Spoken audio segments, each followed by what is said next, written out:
This time, we want to tell you about lookup tables.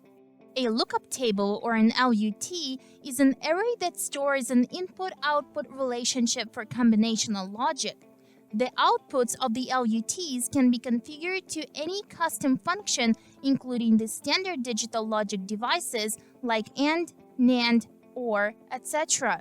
In other words, a lookup table, as the title suggests, is a table that contains a set of inputs and the output that is set up for each combination of the inputs.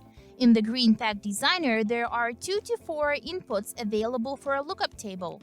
The GreenPAK ICs contain 10 to 26 LUTs that let you implement digital logic in any electronic device. The GreenPAK Designer software lets you additionally configure the LUT blocks as an edge detector, a latch, or a multiplexer. The next tutorial will present the flip-flops and latches.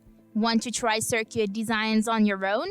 Follow the link in the description of this video and let the GreenPAK Designer be your guide into the world of electronics.